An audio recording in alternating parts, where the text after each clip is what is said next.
Hello student, मेरा नाम मोदेश और आज हम लोग पढ़ेंगे वीडियो का अगला सेशन जो है मॉलिक्यूलर। इसमें जेनेटिक्स का अगला सेशन जो है इसमें आज हम लोग जेनेटिक डिसऑर्डर पढ़ेंगे जो कि लास्ट टॉपिक है। और ये काफ़ी इम्पोर्टेंट टॉपिक है एग्ज़ाम के पॉइंट ऑफ व्यू से, और कंपटीशन में तो काफ़ी ज़्यादा इम्पोर्टेंट है।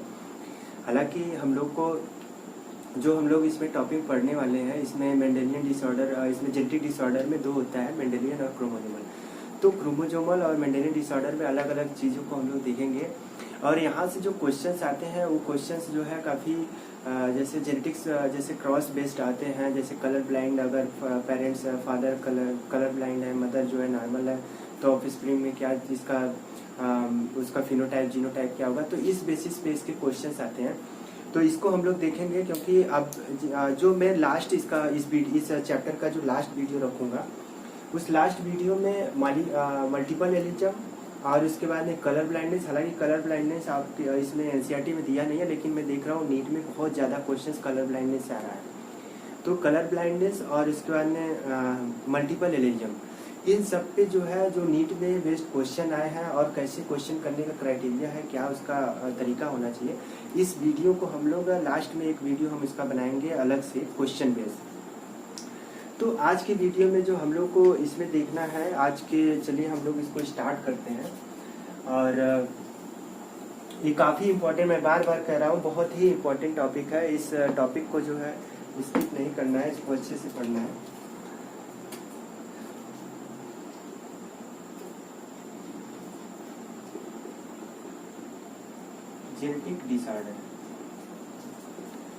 जेनेटिक डिसऑर्डर का टर्म से कुछ क्लियर हो रहा है यहाँ पे कि जो जेनेटिक डिसऑर्डर मतलब कि जीन में किसी भी प्रकार का डिसऑर्डर देखने को न मिले। जैसे हम लोगों ने पीछे पढ़ा था म्यूटेशन में, जो म्यूटेशन हम लोगों ने पढ़ा था, तो वहाँ पे हम लोगों ने डिलीशन और उसके बाद में सब्स्टिट्यूशन और ये सब म्यूटेशन हम लोगों ने पढ़ा। तो उसमें जब किसी भी क्रोमोजोम्स में, जब किसी भी डीएनए में, या डीएनए की बात अब हम छोड़ देते हैं यहाँ पे, अब हम पर्टिकुलर जीन पे ओरिएंट हो जाते हैं। पर्टिकुलर किसी जीन में अगर किसी न्यूक्लियोटाइड के अल्टरेशन के बाद जो हमें उसका अपीयरेंस देखने को मिलता है, वही होता है जेनेटिक डिसऑर्डर।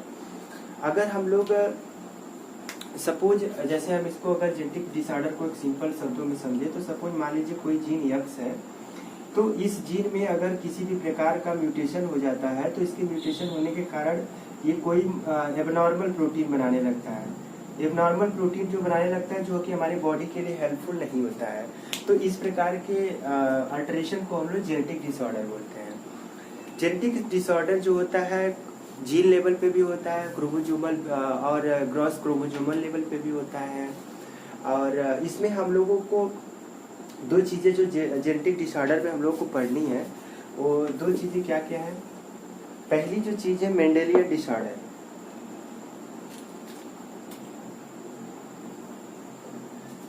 पहली जो चीज़ है मेंडेलियन डिसऑर्डर, और दूसरी जो चीज़ है क्रोमोसोमल डिसऑर्डर। देखिए, मेंडेलियन डिसऑर्डर में हम लोगों को इसमें कुछ चीजें पढ़नी है। जैसे इसमें पहला चीज हम लोगों को पढ़ना है हीमोफीलिया। दूसरी चीज पढ़नी है कलर ब्लाइंडनेस। तीसरी चीज पढ़नी है फेनाइलकीटोन्यूरिया।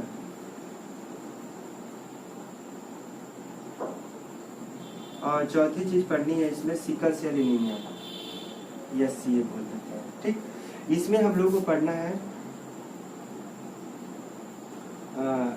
इसमें क्रोमोसोमल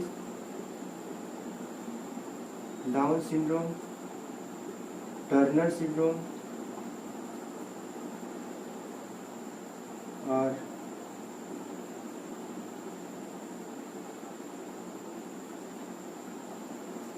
फिल्टर सिंड्रोम।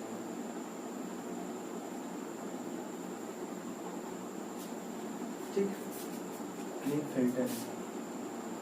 ठीक, ये चीजें हम लोग को इसमें पढ़नी है। देखिए यहाँ पे जो क्वेश्चंस आते हैं, इधर से क्वेश्चन काफ़ी ज़्यादा आते हैं, और जो यहाँ का क्वेश्चंस आता है, यहाँ का क्वेश्चन, यहाँ के जो क्वेश्चंस आते हैं क्वेश्चंस एक नंबर के होते हैं। जैसे किसमें ट्राइसोमिक होता है, किसमें मोनोसोमिक होता है, किसमें येलो पॉलीपोलाइडी क्या होते हैं, आउटो पॉलीपोलाइडी क्या होते हैं, इस चीज़ के बारे में हम लोग जब क्रोमोसोमल डिसऑर्डर पढ़ेंगे तो उसको हम लोग देखेंगे अच्छे से।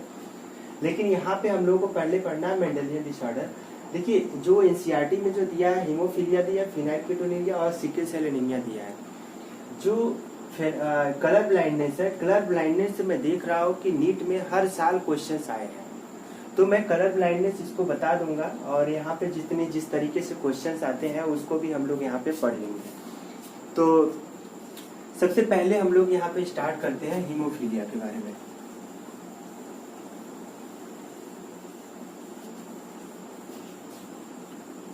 देखिए हीमोफीलिया जो है ये काफी बहुत ही रेयर डिजीज होती है, ठीक है। ये हीमोफीलिया जो है ये बहुत ही रेयर डिजीज है, और इसमें इसके कुछ हम लोग फीचर देखेंगे। देखिए इसमें बहुत चीजें हम लोग को जानने की जरूरत नहीं, हमें मेन चीज यहाँ पे क्या पढ़ना है, इसके बीच में कैसे अगर हम लोग पेरेंट्स जो इसके जो अगर फादर जो है नॉर्मल है तो ऑफ स्प्रिंग में क्या होगा, अगर मदर जो है कैरियर है तो क्या होगा, तो इस चीज के बारे में हमें देखना रहेगा। देखिए इसमें कुछ एक कॉन्सेप्ट है, इसको समझ लीजिए क्या होता है। जैसे 2 एक्स क्रोमोसोम्स होते हैं फीमेल के केस में, और मेल के केस में जो है, मेल के केस में 1 एक्स और 1 वाई क्रोमोसोम्स होता है। हीमोफीलिया जो डिजीज होती है, पहले हीमोफीलिया के बारे में जान जाइए। हीमोफीलिया में जो डिजीज है ये एक्स लिंक्ड डिजीज है, ठीक है। एक्स लिंक्ड जीन का मतलब क्या होगा, जैसे एक्स क्रोमोसोम्स पे ही जो है, एक्स क्रोमोसोम्स पे किसी इसका जो जीन प्रेजेंट होता है, सपोज एक्स क्रोमोसोम्स पे है, तो मान लीजिए एक्स हीमोफीलिया जो है, एक्स जो जीन है, जो एक्स क्रोमोसोम्स पे पाया जाने वाला जो जीन है, ये कोई प्रोटीन फैक्टर बनाता है, और वो प्रोटीन फैक्टर जो है क्या हेल्प करते हैं, क्लॉटिंग में हेल्प करते हैं, ब्लड क्लॉटिंग में। तो अगर किसी भी प्रकार का इसमें म्यूटेशन हो जाए, या किसी भी प्रकार की इसमें डिसऑर्डर अगर हो जाए, सपोज क्रोमोसोम्स का डिलीशन हो जाए, इन्वर्जन हो जाए, ट्रांसलोकेशन हो जाए, व्हाटएवर जो हम लोग म्यूटेशन में पढ़े, तो उसके कारण क्या होता है कि एक इफेक्ट हमें देखने को मिलता है। वो इफेक्ट क्या होता है, ब्लड क्लॉटिंग नहीं हो पाती है। अगर इसमें एक बार इंजरी हो जाती है, एक बार अगर इसमें चोट लग जाता है, तो इसके बाद क्या होता है, ब्लड का जो क्लॉटिंग होती है, ब्लड का जो थक्का जमना होता है वो बिल्कुल नहीं होता है, जिसके कारण जो है ब्लड पूरा रेस्ट ऑफ जो ब्लड होता है बाहर निकल जाता है, ठीक है। तो इस प्रक्रिया को हम लोग बोलते हैं हीमोफीलिया। इसमें ये एक्स लिंक्ड जीन है, और ये इसका मेन जो है सिम्टम है।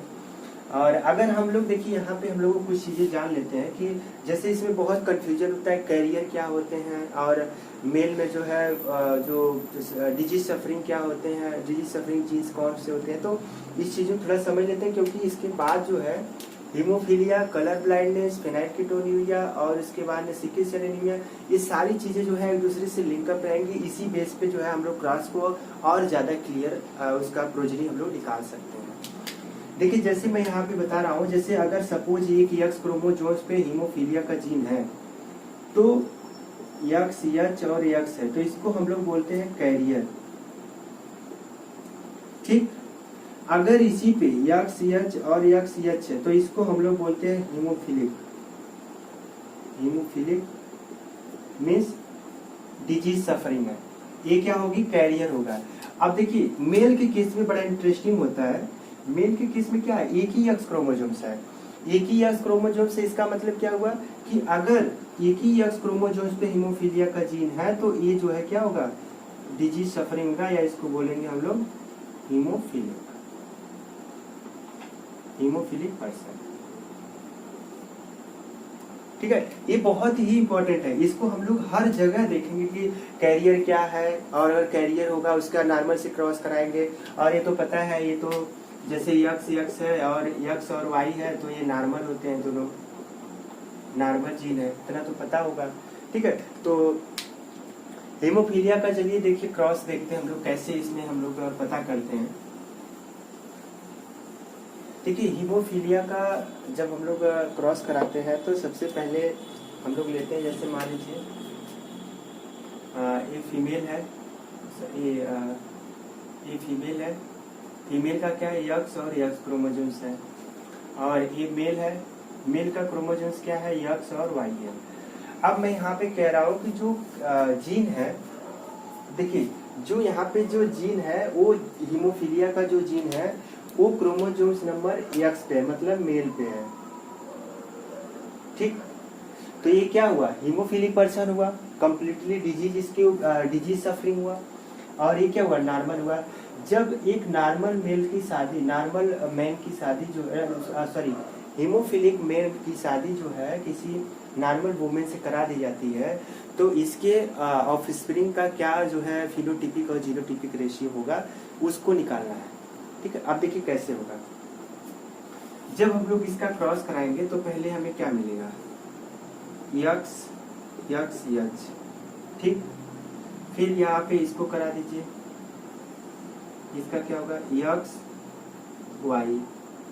फिर यहाँ पे इसका करा दीजिए, ये क्या हो जाएगा, यक्स यक्स यच। फिर इसका करा दीजिए यहाँ पे, ये क्या होगा, यक्स और वाई। अब देखिए ये क्या रहा हमारा, F1 जनरेशन रहा। F1 जनरेशन में हमें क्या मिला, F1 जनरेशन में अगर हम जीनोटाइप की बात करें तो क्या हमें मिला, देखिए जीनोटाइप हमें 2 मिला है।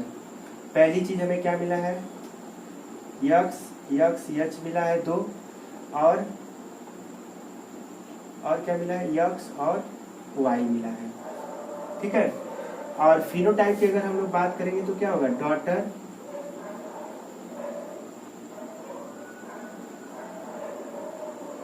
डॉटर कैरियर होगी, और जो बॉय होगा क्या होगा, नॉर्मल होगा, नॉर्मल सन। इतनी बात समझ में आई। ये तो रहा F1 जनरेशन में। अब देखिए अगर हम क्या करते हैं, इसका अगर हम F2 जनरेशन कराते हैं, अब देखिए F2 जनरेशन हम लोग कैसे कराते हैं, ये तो समझ में आ रहा है इतना चीज।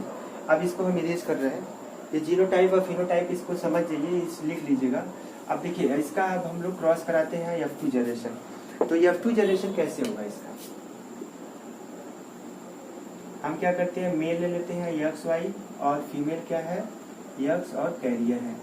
ये फीमेल है और ये क्या है, मेल है। इसके बीच में जब हम क्रॉस कराते हैं तो देखिए क्या आता है, यक्स यक्स यक्स यच और यक्स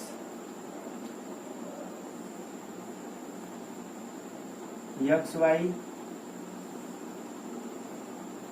यक्स यच और वाई। ठीक, अब देखिए अब F2 जनरेशन में जीनोटाइप क्या हो जाएगा और फिनोटाइप क्या हो जाएगा। जीनोटाइप हमें क्या क्या मिल रहा है, यक्स यक्स, ठीक, और यहाँ पे यक्स यच यक्स हीमोफिलिक कैरियर, फिर यहाँ पे यक्स वाई नॉर्मल सन, फिर यहाँ पे यक्स यक्स वाई, मतलब फिनोटिपिक रेशियो देखिए क्या हो रहा है, नॉर्मल डॉटर, ठीक, फिर यहाँ पे क्या हो रहा है, देखिए कैरियर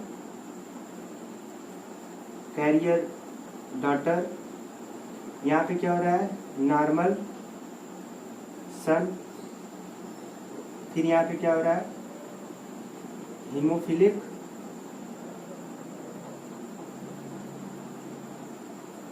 सन। इतना समझ में आया। देखिए अब यहाँ पे 1:1:1 का रेशियो मिल रहा है हमें। अगर देखा जाए तो एक नॉर्मल डॉटर है, एक जो है नॉर्मल सन है, और एक जो है कैरियर है। अगर हम इस तरह से देखें, नॉर्मल के केस में अगर सन और डॉटर को हटा दे तो नॉर्मल केस में देखें तो 1:2 का मिलेगा, 1:2:1 का मिलेगा।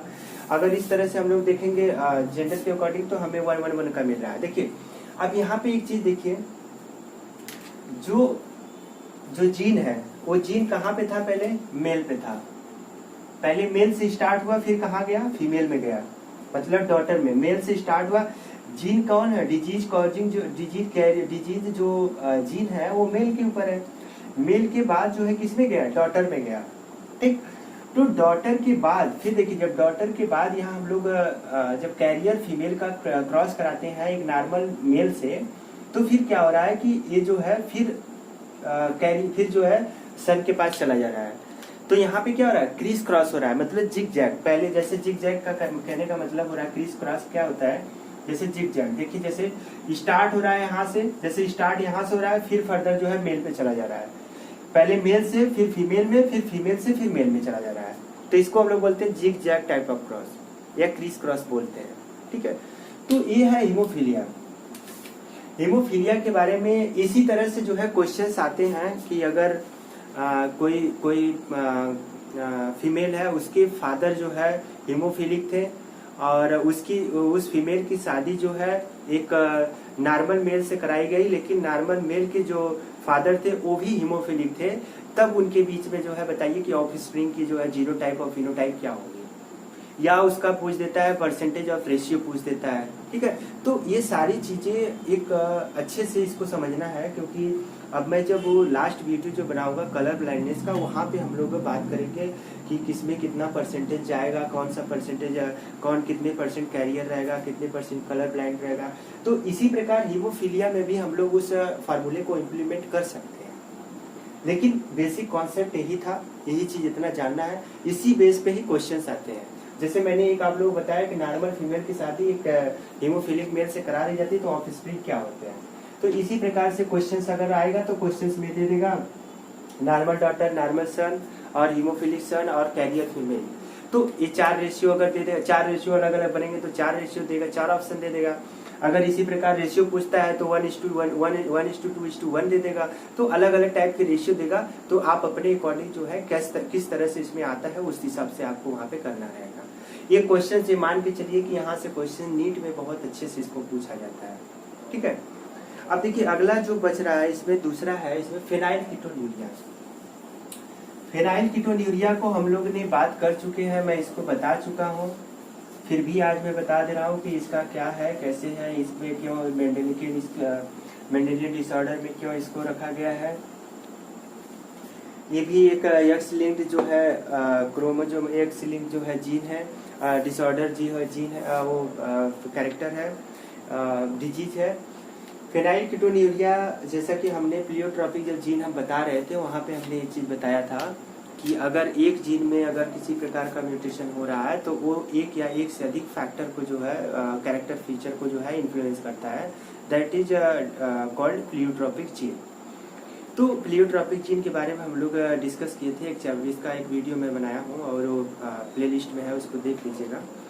और आज हम लोग इसको हालांकि डिसऑर्डर में पढ़ रहे हैं तो इसको हम लोग अच्छे से देख लेते हैं। और फेनाइल कीटोन्यूरिया, देखिए फेनाइल कीटोन्यूरिया का मतलब ये है कि जो एक अमाइनो एसिड्स होता है जिसको हम लोग एरोमेटिक अमाइनो एसिड बोलते हैं। एरोमेटिक अमाइनो एसिड्स में फेनाइल एलेनिल होता है, जैसे एक टायरोसिन होता है और एस्टिडीन होता है, फेनाइल एलेनिल एक एरोमेटिक अमाइनो एसिड्स है। ये क्लास 11th में काफी अच्छे से पढ़ाया गया होगा। तो फेनाइल एलेनिन जो अमाइनो एसिड्स होता है, ये अमाइनो एसिड्स जो है काफी इंपॉर्टेंट रोल प्ले करता है। पहली चीज की मेलानिन फॉर्मेशन में भी इसका इंपॉर्टेंट रोल होता है। दूसरी चीज होता है कि अगर फेनाइल एलेनिन का प्रॉपर जो है मेटाबॉलिज्म, प्रॉपर जो है इसका कैटाबॉलिज्म नहीं हो रहा है तो उसके कारण जो है एल्केप्टोन्यूरिया भी हो जाती है, एल्केप्टोन्यूरिया हो जाता है। ठीक, और इसके बाद में एक जो डिजीज होती है फेनाइल कीटोन्यूरिया वो तो होता ही है। ठीक, तो इसका फेनाइल कीटोन्यूरिया होता क्या है, इसके सिम्टम जो है क्या होते हैं। सिम्टम ये होता है कि इसका बहुत वेल नोन जो है सिम्टम नहीं है, बट कुछ सिम्टम है। जैसे इसमें क्या होता है, नियोनेटल वोमिटिंग होती है। ठीक, और दूसरी चीज होता है इसमें, यही चीज इंपॉर्टेंट है, मेंटल डिसऑर्डर देखने को मिलता है। मेंटल डिसऑर्डर, नियोनेटल वोमिटिंग, ये 2 चीजें हैं इसके लिए बहुत ज्यादातर मेंटल डिसऑर्डर के बारे में जो है पता है। ठीक है, तो इसके 2 ये सिम्टम है इसमें। अब होता है कैसे है ये देख लेते हैं। देखिए, जैसा कि आप लोगों को पता है, मैंने वहाँ पे जो बताया होगा, तो वहाँ पे मैंने बताया था ये फेनाइल एलानिन। फेनाइल एलानिन एक अमाइनो एसिड है। फेनाइल एलानिन का कन्वर्जन होता है किसमें? टायरोसिन में। ठीक है, टायरोसिन के बाद टायरोसिन में जो कन्वर्जन होता है किसके कारण होता है? Due to presence of enzyme phenylalanine hydroxylase. इसका फुल फॉर्म लिख दे रहा हूँ, फेनाइल एलानिन। ये कभी कभी क्वेश्चन पूछ लेता है इसमें कि फेनाइल एलानिन का फेनाइल कीटोन्यूरिया किस एंजाइम्स के डिफेक्ट के कारण होता है, तो आपको पता होना चाहिए phenyl alanine hydroxylase. This enzyme responsible for to conversion of phenylalanine to tyrosine. Then tyrosine get converted into the DOPA 3-dihydroxy phenylalanine. This DOPA further converted into the melanin due to presence of enzyme melanism.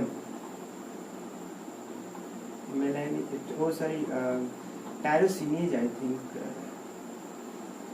This ये है इसका melanin के enzymes के इसको यहाँ पे जो है एल्बिनिज्म होता है। ठीक है, एल्बिनिज्म हो जाता है जब मेलानिन का फॉर्मेशन नहीं होता है, तो इसके कारण एल्बिनिज्म हो जाता है।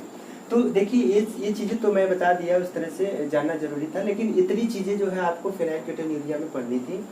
फेनाइल कीटोन्यूरिया में डिफेक्ट होता है फेनाइल एलानिन हाइड्रोक्सिलेज के डिफेक्ट के कारण जो है फेनाइल कीटोन्यूरिया फेनाइल एलानिन का जो है। अब देखिए, अब जब इस एंजाइम में क्या होता है, सपोज ये एंजाइम किसी जीन से बन रहा है एंजाइम, तो इसकी अगर डिफेक्ट हो गया तो फेनाइल एलानिन का लेवल क्या होगा? एक्यूमुलेशन होने लगेगा बॉडी में। जब फेनाइल एलानिन का एक्यूमुलेशन होने लगेगा तो इसके कारण क्या होता है कि मेंटल डिसऑर्डर की कंडीशन जो है देखने को मिलती है। ठीक है, so this is all about genetic disorder in mental disorder, haemophilia and phenyl ketonuria. अगला जो वीडियो हम लोग देखेंगे उसमें कलर ब्लाइंडनेस, उसमें सिकल सेल एनीमिया और कलर ब्लाइंडनेस दोनों बता देंगे। और ये जो वीडियो चल रहा है ना, ये वीडियो बहुत ही इम्पोर्टेंट है और एग्जाम के पॉइंट ऑफ व्यू से अगर देखा जाए तो काफी बहुत ही इम्पोर्टेंट होगा। और आई होप कि ये जो है काफी हेल्प करेगा आपको क्वेश्चंस वगैरह करने में। और मैं टाइम अगर रहता है तो मैं इस क्वेश्चंस को जरूर कोशिश करूंगा कि आप लोगों को सामने प्रेजेंट करूँ, तो वो ज्यादा क्लियरिटी वहां से निकल के आती है। इसीलिए जब ज्यादा से ज्यादा क्वेश्चंस करने की प्रैक्टिस करनी चाहिए कंपटीशन के लिए। ठीक है, तो और अगर ये वीडियो सब अच्छे लग रहे हैं तो इनको लाइक और शेयर जरूर करें और सब्सक्राइब करने में कंजूसी ना करें। ठीक है, क्योंकि सब्सक्राइब करने से वो आपका कुछ उसमें न ही डाटा जाता है, न ही कोई एनर्जी जा रही है। आई होप कि आप सब्सक्राइब करेंगे। ठीक है, तो इसको लाइक और शेयर करें और सब्सक्राइब भी करें। और मैं इसी तरह से वीडियो बनाता रहूँगा और अच्छे वीडियो कोशिश करूँगा कि आप लोगों को जो भी कोई इसमें डाउट्स हो, जो भी कोई इसमें नीट वगैरह या जो भी कोई कंपटीशन वगैरह देते हैं तो उसमें आपको ये वीडियो हेल्प करे, तो मैं पूरी कोशिश करूँगा। ठीक है, और इसमें जो है जब कोई भी अगर डाउट्स हो तो उसको जो है आप कमेंट बॉक्स में इसको शेयर करें और मैं इसको सॉल्व करूँगा। ओके।